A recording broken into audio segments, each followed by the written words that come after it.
Hey, happy day, back to square one. What the heck does that mean? Sharon Horne-Ellstrom here, also known as Pajama Grandma, with a subject that I don't know that we talk about very often.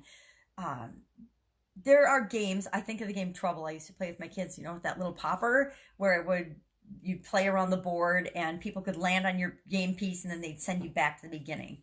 That always reminded me of back to, well, circle one or square one. Starting over, returning to the beginning of something when you are trying something you don't necessarily get the result or the goal that you want. Um, I am horrible at going all the way back to square one. I tend to trudge along and keep going and keep going and keep trying until I get the result that I want in any area of my life. And so I've found just recently that stopping, blowing everything up, and going back to square one, or starting from the very beginning, or going back to the drawing board if you're drawing plans or architecture, can be really, really powerful. And I've actually done that on purpose several times since I started this online business journey, because it's really powerful to go back and revisit the foundational things, the pieces that actually set you on the right trajectory to go where it is that you want to go with your business and with your life.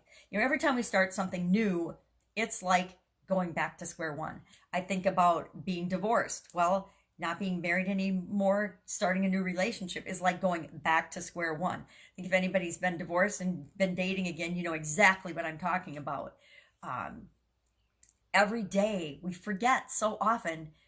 Nature shows us every day that we can start over. We can go back to square one. We can have a new day, a new beginning. Every day the sun rises and the sun sets.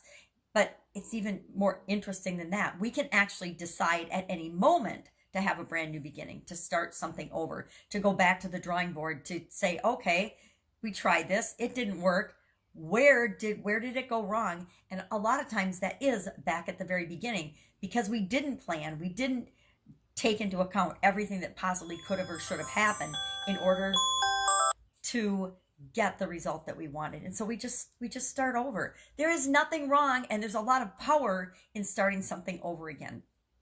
I've had to do this so many times with different businesses, different projects, different areas of my life, where we say, okay, yep, this is what we were going for. This is the result we got from our first attempt. Let's go back to where we messed up and continually improve and change and start over with what will work and what will improve and what will get us the result we want. I'm just laughing about this one because there are so many places in my life where I should have blown it up and started over. Places that I stayed too long, worked too long, businesses or relationships that I was in too long, because we get so ingrained in just going forward and keeping moving and doing what we're doing. But sometimes it's okay to reflect, take a pause, take a break, and say, is this really what I want? Or did I somehow get off course or go down the wrong road? Because I don't know about you, but I've gone down the wrong road a couple of times. Doesn't mean my life is over. It just means sometimes I got to backtrack, start at the fork in the road again, and take the other fork, right?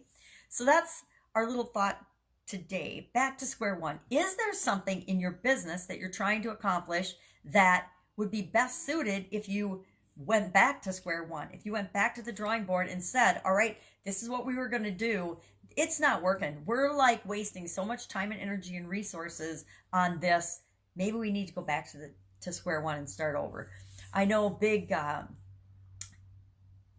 systems change, like computer systems change processes. Doesn't happen so much anymore, but back in my corporate days, we would be doing massive computer system changes, and sometimes they ended up being worse than the old system we had in place because we hadn't done all the planning that we needed to, and the implementation didn't go as smoothly as we had thought. Now with technology today, it's so much different than it was then that I don't think we see those kind of snafus as often. But I'll give you an example. I'm on a team that was designing an app, and our app, we outsourced it and we gave it to a different country to help us with the programming, and it got blown up because they weren't capable of doing what they said they could do.